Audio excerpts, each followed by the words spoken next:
नमस्कार मित्रांनो, दिव्य संस्कृती या चॅनलवरती आपणा सर्वांचे स्वागत आहे. मित्रांनो, चंद्रग्रहण ही एक खगोलीय घटना आहे ज्यात चंद्र आणि सूर्याच्या मध्ये पृथ्वी येते आणि सूर्याचा प्रकाश चंद्रावर पडत नाही. या चंद्रग्रहणाचा प्रभाव गरोदर स्त्रियांवर पडतो, म्हणून चंद्रग्रहण असताना गरोदर स्त्रियांनी विशेष काळजी घ्यावी असे म्हटले जाते. मित्रांनो, वर्षातील पहिले चंद्रग्रहण 3 मार्च 2026 रोजी होलिका दहनाच्या दिवशी होईल. हे पूर्ण चंद्रग्रहण असेल. ग्रहणाचा काळ गरोदर महिलांनी अधिक जपावा असे कायम सगळ्यांकडून सांगितले जाते. त्याप्रमाणे घरच्या मंडळींकडून काळजी देखील घेतली जाते. गरोदर महिलांनी हे नियम पाळण्याबाबत तसे कोणतेही शास्त्रीय कारण समोर आलेले नाही. मात्र गर्भाच्या काळजीपोटी हे नियम पाळण्यास काहीच हरकत नाही. म्हणूनच ग्रहणात गरोदर महिलांनी विशेष काळजी घ्यायची असते. ग्रहण कालावधी दरम्यान कोणत्या गोष्टी खाव्यात, काय खाऊ नये, कोणती पथ्ये पाळावीत याविषयी अनेक समजुती आपल्याकडे आहेत. विशेष करून गरोदर महिलांनी ग्रहण काळात करावयाच्या गोष्टींविषयी आपल्याकडे अनेक धारणा आहेत. त्यामुळेच आज आपण जाणून घेऊयात ग्रहणात गर्भवती महिलांनी कोणत्या गोष्टी कराव्यात आणि कोणत्या गोष्टी करू नयेत. ग्रहण गरोदर महिलांनी कटाक्षाने पाळावे असे सांगितले जाते. त्यामागे अनेक कारणे आहेत.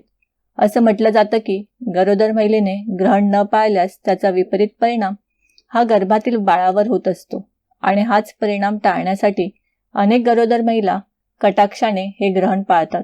ग्रहणाच्या सूतक कालावधीपासून गरोदर महिलांनी नियम पाळावेत. ग्रहण काळात गर्भवती स्त्रियांनी घराबाहेर पडू नये, कारण ग्रहणाच्या वेध काळात चंद्राची किरणे गर्भवती स्त्रियांच्या अंगावर पडणे बाळासाठी धोकादायक मानले जाते. यामुळे ओठ कापणे, विचित्र जन्मखुणा बाळाच्या अंगावर येणे असे प्रकार होऊ शकतात. त्यामुळे ग्रहण काळात गर्भवती स्त्रियांनी घरातच थांबणे योग्य ठरते. उघड्या डोळ्यांनी ग्रहण पाहू नये. मात्र हा नियम गर्भवती स्त्रियांनाच नाही तर सर्वांना लागू होतो. ग्रहण दरम्यान काहीही खाणे निषिद्ध आहे. असे असले तरीही ग्रहण वेळी जर गर्भवती महिलांना भूक लागली तर अशा स्त्रियांनी फळांचे सेवन करावे. आंबवलेले, तिखट किंवा तेलकट पदार्थ ग्रहण काळात खाणे टाळावे. त्याचबरोबर मांसाहार देखील खाणे टाळावे.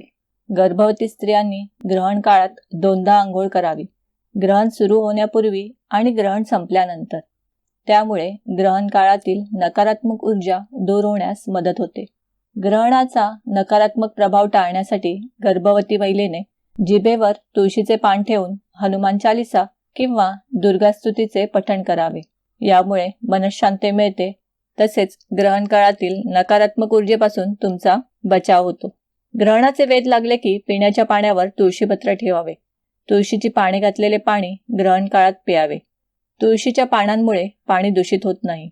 शक्य असल्यास ग्रहण काळात साधे पाणी प्राशन न करता नारळ पाण्याचे सेवन करावे. ग्रहण काळात आळस देऊ नये, कूस बदलू नये, तसेच लोळायचं देखील नाही असे झोपण्याविषयी काही समज आहेत. मात्र गरोदर महिलांनी ही पथ्ये पाळली नाहीत तरी चालतील. ग्रहण काळात गर्भवती महिलेने गाठ मारू नये. कोणतेही कापड पिळू नये. ग्रहण काळात गरोदर महिलेने कोणतीही वस्तू किंवा भाजी यावेळी कापू नये, चिरू नये. ग्रहण काळात गरोदर महिलेने कोणतीही गोष्ट फाडू नये. ग्रहण काळात गरोदर स्त्रीने शांत बसून नामस्मरण केल्यास त्याचा अधिक लाभ होतो. ग्रहण काळात गर्भवती स्त्रियांनी कोणतेही काम करू नये. या काळात ध्यान करणे किंवा एखादे मंत्रपठण करणे फायदेशीर ठरते. ग्रहण काळात साधनेला अधिक महत्त्व आहे. या काळात आपल्या इष्टदेवतेचे स्मरण करावे. ग्रहणाच्या दुसऱ्या दिवशी कोणतीही गोष्ट शिळी खाऊ नये. यामध्ये जेवण, दूध आणि पाण्याचा समावेश आहे. ग्रहणानंतर घरात स्वच्छता करावी. कचरा काढणे आवश्यक आहे. जर आपल्या घरात गंगा पाणी किंवा गोमूत्र असल्यास तुळशीपत्राने ते घरभर शिंपडा. असे केल्याने ग्रहणाचा दूषित प्रभाव संपतो. घरातील देव स्वच्छ करून त्यानंतर त्यांची पूजा करा. ग्रहण काळानंतर गरीब आणि गरजूंनी दान करावे. दान करण्याचे महत्त्व सद्गुणांसारखे असते. ग्रहणानंतर दान केल्यास त्याचे नकारात्मक दुष्परिणाम टाळतात. ग्रहण संपल्यानंतर अन्नाचे दान करण्यास विशेष महत्त्व असते. आपल्या क्षमतेनुसार गरजूंना काहीही तुम्ही दान करू शकता. मित्रांनो, भारतीय संस्कृतीत ग्रहणासंबंधित विविध समज प्रचलित असले तरी ग्रहणाच्या नकारात्मक परिणामांमागे कोणतेही शास्त्रीय कारण अद्याप समोर आलेले नाही. परंतु गर्भाच्या काळजीपोटी हे नियम पाळणे अयोग्य ठरणार नाही.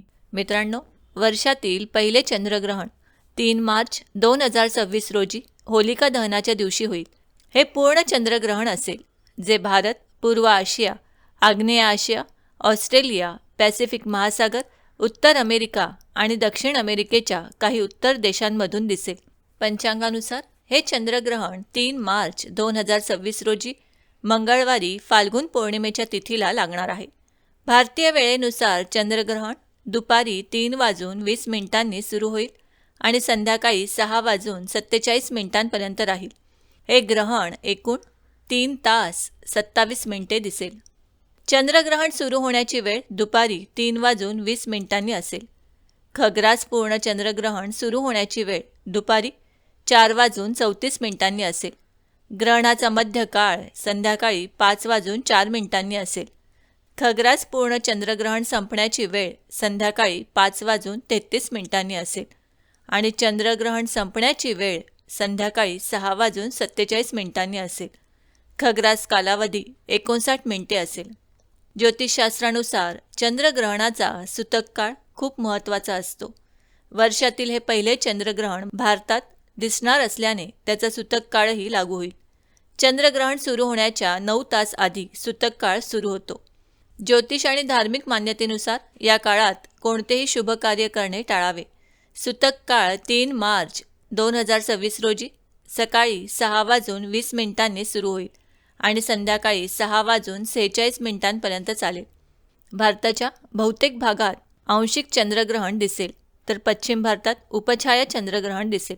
हे चंद्रग्रहण बंगालचा उत्तर पूर्व भाग, मिझोरम, नागालँड, मणिपूर, आसाम आणि अरुणाचल प्रदेश या राज्यांमध्ये दिसणार आहे. मित्रांनो, वर्षातील पहिले चंद्रग्रहण हे सिंह राशीत लागणार आहे. ज्योतिषशास्त्रात चंद्राला मनाचा कारक मानले जाते, तर सिंह रास ही सत्ता, अधिकार आणि आत्मविश्वासाची रास आहे. जेव्हा सिंह राशीत चंद्रग्रहण होते तेव्हा त्याचा थेट परिणाम लोकांच्या मानसिक स्थितीवर आणि आर्थिक निर्णयांवर होतो. या ग्रहणामुळे विशेषतः कर्क, कुंभ आणि मीन राशीच्या लोकांनी सर्व कामांमध्ये सावधगिरी बाळगावी, कोणताही प्रवास टाळावा, तसेच आपले मानसिक आणि शारीरिक आरोग्य सांभाळावे. या चंद्रग्रहणाचा शुभ परिणाम वृषभ राशी, धनु राशी आणि सिंह राशीवर आपल्याला पाहायला मिळेल. मित्रांनो, आम्ही अपेक्षा करतो की आम्ही सांगितलेल्या माहितीचा तुम्हाला सर्वतोपरी लाभ होईल.